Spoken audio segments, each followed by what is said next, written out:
Tudi po predzadnjem krogu, v katerem je sicer blestel Luka Zahović s hat-trickom v Celju, s katerim je prevzel vodstvo na lestvici strelcev in si zagotovil prvi vpoklic v člansko reprezentanco, še vedno ni znano, kdo bo nogometni prvak.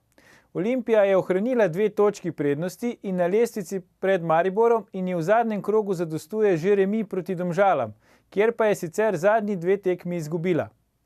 To je bila besna 141. oddaja VV Faktor.